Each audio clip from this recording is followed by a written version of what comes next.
I have to start off this video by first congratulating the Phoenix Suns for making it to the NBA Finals. It's been an exceptional journey for them and I will get to them soon. Today I want to talk about the playoffs in the Western Conference and what we've learned from it so far. Let's get into it. They be like, yeah. Can you teach me how to dirty? You know why? Cause all the bitches love it. All I need is a beat that's super bumpin'. And for you to back it up and dump it.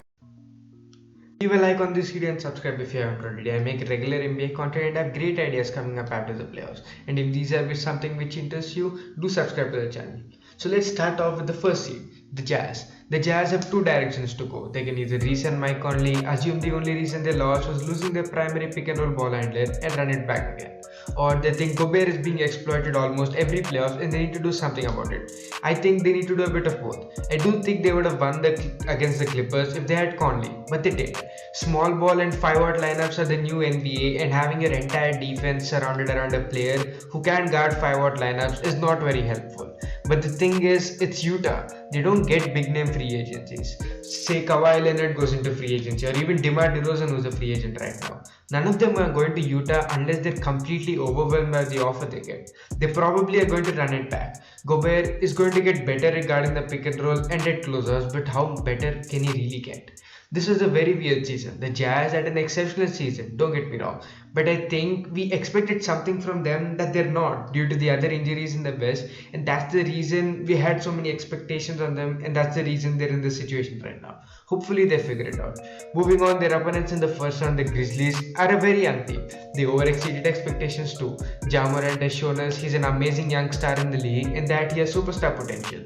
They might not make the playoffs next season with a healthier Warriors team, but who knows? No one expected them to make it this year too. The Mavericks are under a lot of pressure in my opinion. Luka Doncic is so good so far, it's ridiculous. It's so obvious that he's ready to have a championship team built around him, and yes, it's much earlier than it usually is for a young player, but with the brilliance of Luka and the ability he has to ask for a trade whenever if he wants to, pressurizes the Mavericks. They need to use the next season wisely. It's going to be Luka's final year on his rookie contract, and they should take advantage of that. Getting a second ball handler and good rim protector would be a great start. Luka nearly took this team to the second round. Imagine what he's doing with a center who doesn't belong in Shanghai. Moving on, the Nuggets in my opinion were the second best team behind the Lakers this year in the West when completely healthy. What they were doing with a healthy Murray, MPJ, Gordon and Jokic was something otherworldly. Their offense is probably the second best in the league. They have an MVP, an exceptional second scorer and an over-talented third scorer. A lockdown defender who didn't perform well in the playoffs but it's alright. And a solid bench. With some more refining to the bench and some defensive improvement, they're a top tier contender if they run it back.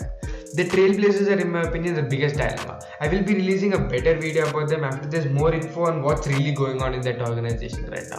Dame is upset, the Chauncey Billups allegations in the past are all very confusing as of now, and I'll get to them later. Now, the Clippers. The Clippers have overachieved this playoffs. Their main importance, assuming that Kawhi is coming back and re-signing, is getting the greatest guard of NBA history to re-sign with them, Reggie Jackson. They need to get more playmaking, which Rondo didn't provide, and hope that both Ibaka and Kawhi are healthy for an entire playoffs.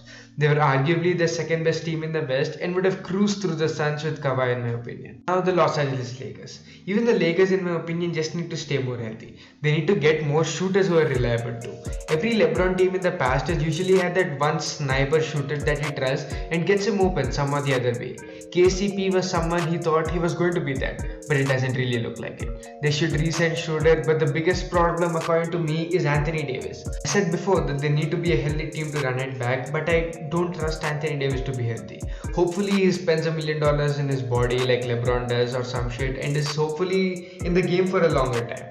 Finally, the champions of the Western Conference, the Phoenix Suns. Give them their flowers, man. Yes, all three teams they beat missed their best or second best players. Yes, all three of them were probably better when they were completely healthy, but is it their fault? Sorry, they beat the team with players who can't stay healthy. They also missed Chris Paul for basically the entire first series and the first two games of the Western Conference Finals, and they still won. Yes, injuries are a big part of the game, and players or teams for that matter shouldn't be blamed for getting injured. But at some point, with so many injuries in this playoffs, shouldn't we be praising the team which has actually managed to be careful and stay healthy the entire playoffs?